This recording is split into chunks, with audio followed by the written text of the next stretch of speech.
Hoje nós vamos conversar com Patrícia Gouveia, que fez o filme Mulheres de Luta, sobre um trabalho que ela vinha realizando no Morro do Borel.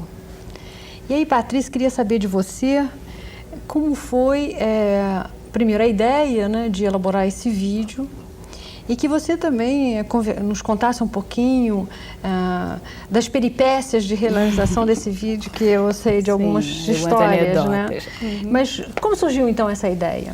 Olha, na verdade, essa ideia de trabalhar com essa tecnologia veio junto, assim, eu sou uma neófita, né? Foi junto com a coisa da descoberta da antropologia, porque eu vim de uma graduação de História e aí entrei num programa de especialização em Sociologia Urbana e depois no programa de mestrado de Antropologia e descobri, junto com a Antropologia, essa coisa da antropologia audiovisual. Fiquei fascinada, tinha uma experiência, tenho ainda de intervenção de ação social muito grande com comunidades, já desde 1990, e aí eu pensei em aproximar essas duas perspectivas, né, de construção de texto, de construção da imagem, dentro do que eu estava querendo trabalhar no mestrado, né? Aqui eu trabalhei com identidade feminina, valor família nos grupos populares. Então foi desses dois encontros, essas duas coisas novas para mim que surgiu essa possibilidade de trabalhar com essa técnica. Pois é, mas aí, como é que você fez? Você fez uma iniciação formal para entender essa linguagem, essa técnica? Você já tinha, o teu campo era lá no Borel, então você já... Conta um pouquinho pra gente essas dois trabalhos. Do ponto de vista da experiência de campo, né, assim, eu tenho, assim, um trabalho com comunidades de favelas há muito tempo, tenho muita tranquilidade, muita familiaridade com esse campo. Do ponto de vista do uso, né, da antropologia audiovisual, isso era completamente novo para mim, novo. Eu descobri a antropologia audiovisual com você no curso de metodologia, o curso obrigatório do mestrado, e fiquei fascinada com essa possibilidade, mas eu desconhecia, considerando que do ponto de vista da técnica eu não tinha domínio nenhum. Tinha uma certa, assim, inquietação teórica, umas questões admirava muito o teu trabalho, mas desconhecia a técnica. Então, o que eu fiz foi, no primeiro momento, que aquela coisa do mestrando, né? Ler tudo que eu podia, que você me indicava, pensando que isso possibilitaria, enfim, resolver todos os problemas que o uso dessa tecnologia, dessa metodologia viesse a acontecer. Eu queria que você me dissesse um pouquinho qual foi todo esse teu percurso para conseguir produzir esse trabalho. Claro. Bom, primeiro eu contei muito com o teu apoio, né? Nossa, inteiramente. A primeira coisa, né? Você comprou a ideia, né? E aí também fez toda a tua estratégia de sedução do programa para que a gente pudesse trabalhar com essa imagem. Eu lembro da tua interlocução com o CTE, que foi fundamental. Então, quando eu vi garantido esse operacional básico, eu falei, bom, então de minha parte, o que é que eu tenho que fazer? Eu tenho um vínculo institucional com a organização não governamental que trabalha com ação social em comunidades populares. Então, eu tentei articular o que a gente estava fazendo. Na verdade, meu trabalho de discussão de mestrado era explorar essas redes de sociabilidades, essas interações espontâneas de mulheres de comunidades que tinham um papel de destaque. Aí, dentro do meu programa de ação social, tem vários programas, tem um de IEC, de Informação, Educação e Comunicação para a prevenção, né, das doenças sexualmente transmitíveis, principalmente a AIDS. Então, eu pensei a possibilidade de captar, né, essas imagens sobre sociabilidade, cotidiano, interação feminina, colocando um elemento complicador aí, que era trabalhar com indivíduos portadores de mais um estigma, né, que era a coisa da AIDS, ser ou portadores diretos do HIV ou que viviam diretamente com essa questão. Então, eu achei que colocar esse elemento complicador para captar essa permanência dessas redes de interação com indivíduos com sujeitos teoricamente mais à margens, seria muito legal. Então, o que eu fiz? Eu atrelei a possibilidade, né, de todo o suporte acadêmico que você realmente garantiu, conseguiu, com esse trabalho institucional. E fiz uma proposta. Foi daí que eu vim cheia de roteiros, assim, toda cartesiana. Olha, Clarice, então pode fazer isso, né?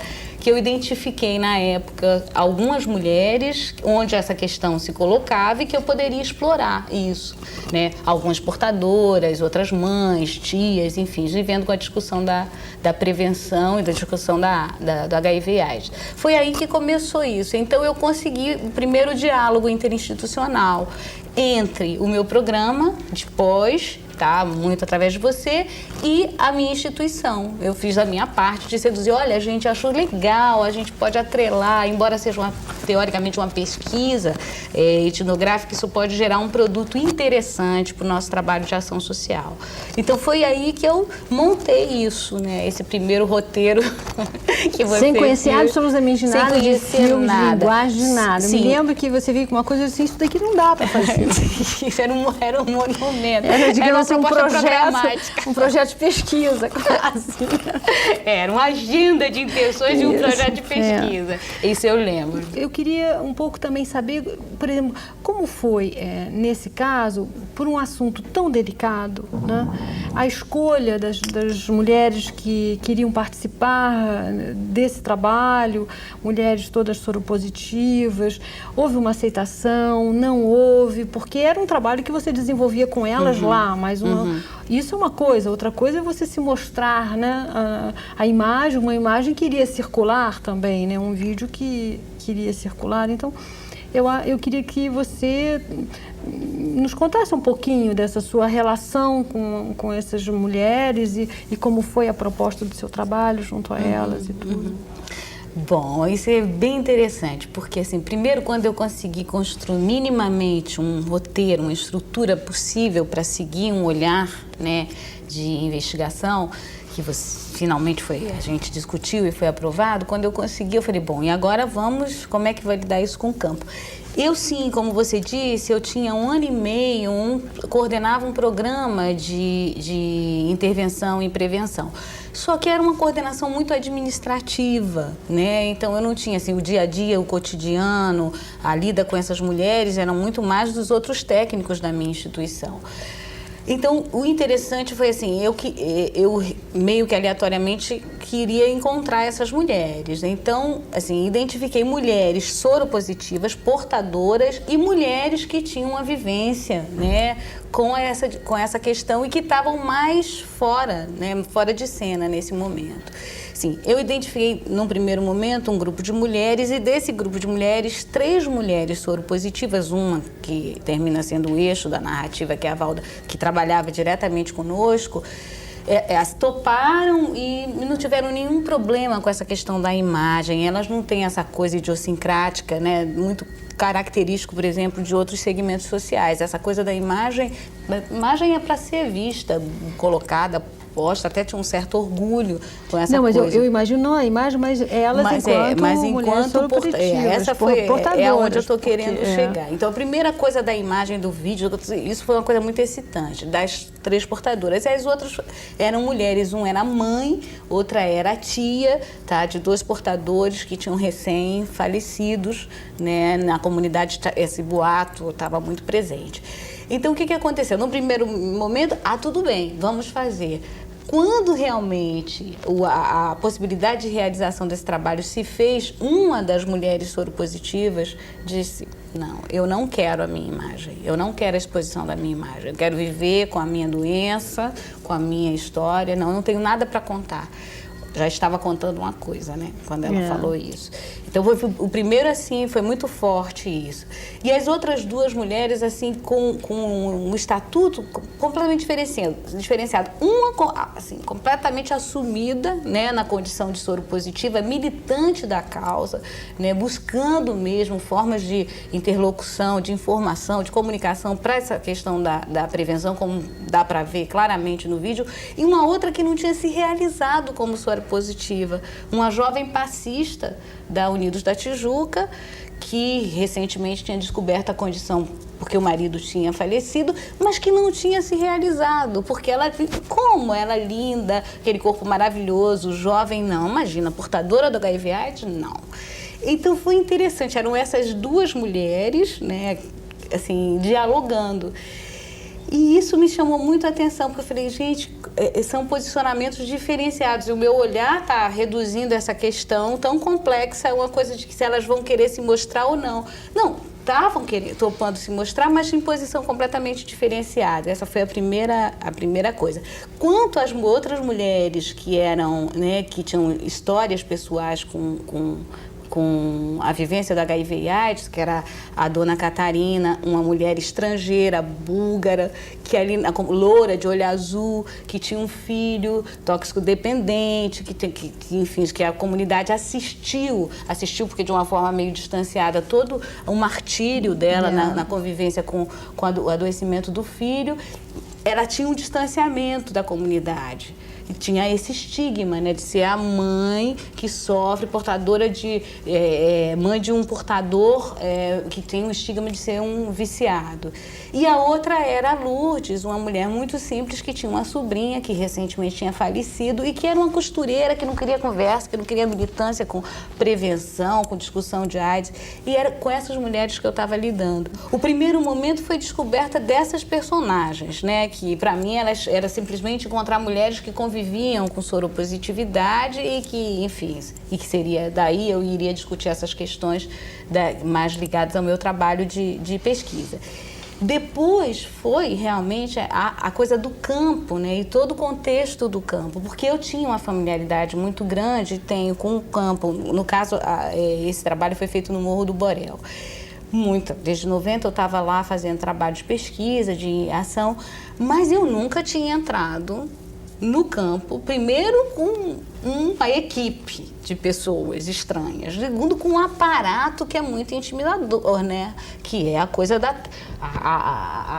os holofotes, a câmera e tudo aquilo que a gente estava com a Betacam, a Kombi que tem que ser, o carro que tem que subir, num contexto, né? Num campo, aspas, minado como o da comunidade naquele momento e hoje muito mais, né? Então, assim, eu fiquei muito ciosa de como eu ia conduzir isso e muito preocupada também com as pessoas de fora, né? Porque, afinal de contas, quem tinha essa proximidade com o campo era eu. Então, assim, aí começaram os problemas, né? Bom, o primeiro problema é se pode filmar. Se entrar em comunidade com um aparato, né, midiático, com um aparato tecnológico, o que você vem fazer aqui, não importa se a dona Patrícia é conhecida, o que ela vem fazer, o que ela quer aqui? Filmar o quê? Então, primeiro, fazendo todas as pontes possíveis e negociações ocultas para que a gente pudesse chegar lá. Então, foi a primeira coisa, né? Vocês ficaram quanto tempo lá filmando? Olha, a gente filmou direto 4 dias, né? Agora, eu acho que... com a equipe 4 dias. Agora, eu... né, tive, assim, vários momentos anteriores para preparar essa situação. O próprio contato com as pessoas que seriam, né, objeto de registro visual e de entrevista, de avisar na associação, de avisar nas instituições, no Jocum, que é um grupo muito atuante lá, muito importante, que deu maior apoio, né, e eles têm uma interlocução muito grande com todos os poderes do morro. E então, o que é esse Jocum? O Jocum são Jovens com a Missão. É um grupo de evangélicos que já trabalha há mais de 15 anos na comunidade do Borel, de evangélicos históricos, tradicionais, e que eles têm um trabalho, assim, dentre tantos trabalhos sociais, eles têm um trabalho muito voltado para essa coisa da saúde. E como o vídeo, né, era associado imediatamente a uma proposta de ação em saúde, porque relatava e registrava experiências de portadores do HIV/AIDS, então eles associaram à temática da saúde, então já compraram, porque eles têm uma atuação muito grande nessa área lá. E esse grupo também, eles todos moram na comunidade, embora sejam de fora, eles têm uma interlocução muito grande. Eles não são de lá, eles são de fora. Um grupo de fora, literalmente, um grupo tem suíço, tem holandês, e tem gente que não é brasileiro, enfim, carioca, mas que não é morador da comunidade, que veio para morar, mas que não é nascido, não é. Então também foi um grupo de apoio muito importante, uma interlocução. A Associação de Moradores e o Jocum foi uma interlocução muito legal. Vika, e você ficou então como diretora, né, do filme? né? Assumir essa identidade foi difícil. Você ficou como diretora na medida que não era você quem filmava, você tinha um câmera, um operador de som e tudo isso.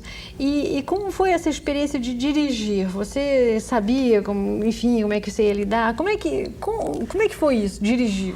Olha, Clarice, isso foi muito, muito louco. Eu custei assumir assim, essa direção, porque primeiro tem um lado positivo do compartilhamento. Eu dialoguei muito, muito esse vídeo com os professores, com a consultoria, com uma porção de gente. Então tem isso que é o lado bem positivo, e dialoguei muito com a equipe, porque a equipe muito pequena, muito legal, enfim. Isso foi muito bom. O outro lado negativo é que, como eu não tinha domínio dessa técnica, me sentia assim completamente silenciada. Eu era muito familiarizada com o campo, isso me dava autoridade, a tal da autoridade etnográfica, porque eu era do lugar. Eu, literalmente, tinha muita tranquilidade em estar ali. Mas, do ponto de vista da técnica, eu não tinha o menor domínio. O que eu conhecia de antropologia audiovisual eram as coisas que eu tinha lido e discutido no âmbito, né, de um programa acadêmico. E o fato de eu não ter essa coisa que, para mim, é elementar, é o domínio da técnica, para poder realmente, de fato, ter essas outras autoridades, fez com que eu me sentisse um pouco eu me coloquei em silêncio, né? Por exemplo, vou te dar um exemplo concreto. Eu estava muito preocupada com essa coisa menos visível da imagem, né? No entanto, o câmera estava muito preocupado nos takes, né, no modelo de televisão, de falar, a narrativa é assim, pronto, agora fala, agora... Isso, para mim, me gerou uma inquietação, e eu não sabia, assim, não me senti com autoridade de falar, isso não é assim não, porque eu achava que eu não sabia, não tinha nem muita certeza do que eu estava falando, se isso era possível, e sempre vinha a coisa da luz, não, Patrícia, a luz, o enquadramento, então eu ficava assim, então eu me senti um pouco silenciada, eu me senti mais livre no momento de edição, que é um momento muito incrível, né? Que é uma outra história para contar. Mas no momento da captação das imagens, eu me senti, de certa forma, em função desse imperativo da técnica, um pouco silenciada. Mas, em compensação, assim, um olhar múltiplo, mais multiverso, né? Um olhar mais... E não só o meu olhar, que eu pude captar para construir uma narrativa mais dirigida. Então, isso foi o resultado positivo. Mas só depois, na hora de fazer, você imediatamente associa isso a uma coisa negativa, um defeito, uma falta de cuidado teu, enfim, eu devia ter me preparado melhor, sabe? E como foi, por exemplo, o filme é muito pautado na linha da Valda, né? Então é a Valda que é essa personagem principal, que vai indicar, e você segue um pouco o trabalho dela. E como foi ela lidar com a imagem, né? Como foi ela sabendo, enfim, das condições de saúde dela, né? E se colocar como uma atriz principal, digamos assim, de um filme, porque ela conduz, né, o ela tempo é o todo, eixo da né? narrativa. Ela é o eixo. A primeira coisa antes da questão dela foi assim impressionante, assim, quando eu pensei o roteiro, eu pensei sim a condução através do trabalho que estava nascendo de informação para prevenção. Mas a Valda, ela toma mesmo. Eu achava no meu primeiro olhar, que ia ser uma coisa meio equilibrada entre aquelas 5 mulheres, que eram 5 originalmente, né? 5 mulheres para poder fazer esse trabalho. E eu tinha como eixo esse programa de prevenção que estava nascendo. Só que o discurso da Valda é tão lúcido, soberano, tão absoluto, que ela tomou. Ela não tomou só do ponto de vista da imagem visual, ela tomou na fala, assim, porque é de uma coerência, então assim, ela virou o eixo da narrativa por conta dela. Foi a situação de campo, a situação de registro daquelas imagens que fez com que ela se tornasse a personagem principal. Porque a princípio o eixo da narrativa era um programa de intervenção. Essa é a primeira coisa. Ela, assim, tem 2 momentos. Tem um momento dela fazendo, né, naquele momento de construção daquele trabalho e depois o que ela fez com isso, né? Esse momento de construção, assim, a Valda, ela é uma mulher que tem uma história de muita coragem. Daí eu acho que muito do título, né, que a gente deu ao vídeo tem muito a ver com a imagem dela. Embora eu tivesse presa aquela ideia da batalhadora, da lutadora, que é um ethos das classes, dos grupos populares clássicos, mas assim, ela é paradigmática disso. Então, assim, a possibilidade dela usar a imagem dela como um instrumento, né, primeiro dar voz a ela. Eu, mulher, favelada, de comunidade, soropositiva. Então, essa perspectiva dela ter voz alucinou ela. Ela pega o microfone, a gente tem uma dificuldade. Bom, são horas e horas gravadas dela falando. E uma narrativa completamente coerente. Isso, é muito tempo, né, de narrativa.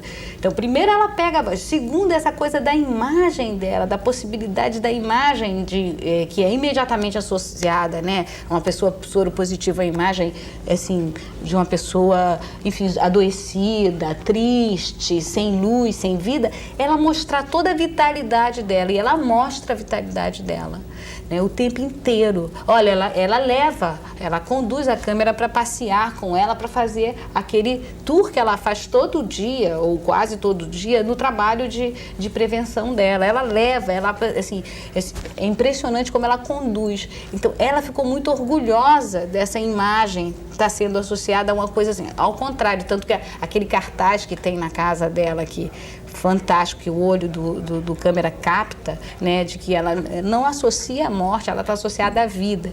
Então, ela sai realmente mostrando toda aquela vitalidade daquela comunidade, do trabalho que ela faz. E isso usando a imagem dela. Ela sai muito orgulhosa disso, né, e faz, enfim, e não teve dificuldade nenhuma. Incrível, ela não teve uma questão idiosincrática, não.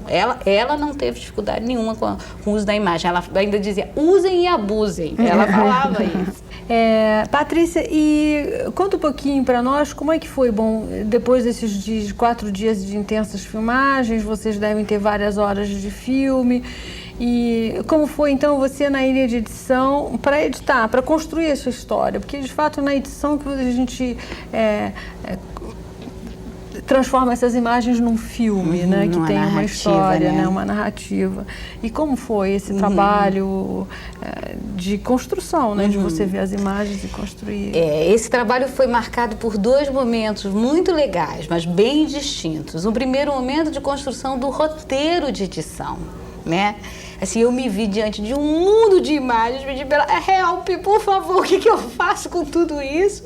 Um mundo de imagens e de possibilidades, e eu tinha que construir um roteiro, e significava cortar, deixar de colocar, né, limitar. Aquilo me apavorou, porque eu queria, enfim, se pudesse colocar tudo, porque a imagem, ela é muito rica, ela é incrível. Tinha coisas que eu não sabia, Clarice, que eu tinha proposto para ser gravado, tinham imagens que eu não tinha visto.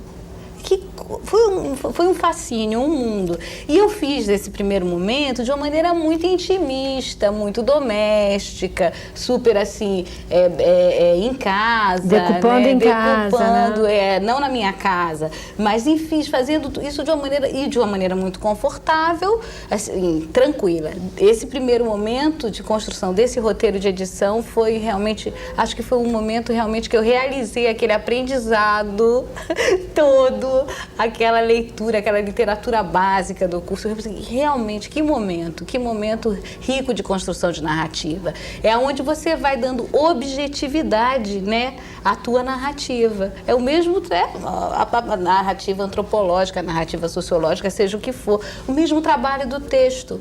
Foi aí que eu vi como isso era possível, e de uma forma muito mais, no mínimo, muito mais criativa e divertida, né? Uma coisa muito mais prazerosa, porque o texto é muito árduo. Você fica diante do computador construindo. Então, o momento do roteiro de edição ficou muito claro para mim, essa proximidade. É prazerosa, mas é de sofrimento também, porque aí você tem que ficar cortando tudo aquilo que acha que é significativo, que é importante, mas que é repetitivo, então não vale a a pena recolocar. Mas o que eu quis dizer com prazerosa, Clarice, é que é muito mais estimulante do que o trabalho de construção do texto. A construção da narrativa com a imagem, ela é muito, assim, é inevitável o estímulo, né? Essa coisa visual e sonora é muito forte. Então foi nesse sentido. Eu me sentia muito, quase que excitada a pensar sobre essa possibilidade de voltar à narrativa, de olhar de novo, de explorar um ponto de vista que o teu caderninho de campo, né, as pessoas não dá conta. Isso não dá conta. Essa possibilidade de ir, voltar e dando objetividade à tua narrativa é fantástica. Isso eu senti muito forte na edição do roteiro. E o outro momento foi o momento mesmo da ilha de edição, né? Que chegou eu lá com o roteirinho e com o outro, mais um técnico, e vamos lá, vamos fazer. Então, realmente, foi o outro momento do confronto com o imperativo da técnica, né? Lá estou eu cheia de... Não, mas isso é assim, que é um barato. E não pode ser time, assim. É um barato, inclusive, porque dá time pra gente, situa. Mas tem uma outra coisa que você vai perdendo também essa autoridade do teu objeto, né? A tua narrativa, na verdade, ela não é só tua. Aliás, ela já não é tua, porque a relação objeto e pesquisador e pesquisado já é uma questão à parte. E fora essas interferências no melhor sentido, porque eu acho que a gente conseguiu positivar tudo isso. Foi uma experiência muito legal. Mas você vê, isso é concreto. Então, assim, esse momento de edição foi muito rico por causa dessas duas situações. E me diz uma coisa sobre a repercussão do teu vídeo. Quer dizer, o que foi feito dele? Uma vez terminado, você... imagino que você deve ter mostrado para elas como elas se apropriaram ou não, como esse vídeo circulou ou não, enfim, o que é feito dele, né? E eu gostaria que você... Olha, do ponto de vista do campo, né, delas, foi uma coisa muito curiosa, assim, porque assim, eu que reclamava de não ter tido esse repasse, né, desse trabalho, não ter dialogado mais isso com elas depois de pronto, assim, tive uma surpresa muito grande, porque, primeiro, assim, não o vídeo, mas eu acho que esse contexto onde o vídeo está situado, eu digo o contexto do trabalho de prevenção, né? Assim, esse vídeo fez parte de um kit básico para um trabalho de informação para a prevenção das DST e AIDS que elas fazem. Não só no âmbito do universo do campo que elas trabalham, que no caso são as comunidades da Grande Tijuca, 29 comunidades de favela, mas em todos os lugares que elas transitam, e elas transitam. As educadoras comunitárias, que no caso a Valda é uma delas, se transformou numa delas. Então, a primeira coisa surpreendente foi isso. A Valda, eu acho que o vídeo foi um elemento definidor nessa coisa da identidade dela, da educadora. Ela incorporou isso como um kit e ela leva para Brasília, leva para Belo Horizonte, leva para o encontro de pessoas vivendo com HIV e AIDS, leva para a PUC, leva para Recife, para todos os lugares que ela está interlocutando.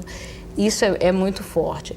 Do ponto de vista, por exemplo, da Adriana, da passista, foi muito interessante, porque a Adriana ela nunca tinha se realizado como soropositiva por tudo isso. Ela não tinha nenhum atributo concreto, nenhuma marca concreta de que ela fosse portadora do vírus. E eu acho que a coisa de ter participado do vídeo, a coisa da imagem dela, o diálogo dela com a Valda, ela, assim, realiza num outro plano essa condição soropositiva. Então, ela passou a se cuidar, passou a frequentar os grupos de discussão, passou a informar a equipe, a gestão, a instituição que a gente trabalha, o tempo todo sobre as coisas e as decisões e as coisas da vida dela. Ela resolveu casar de novo.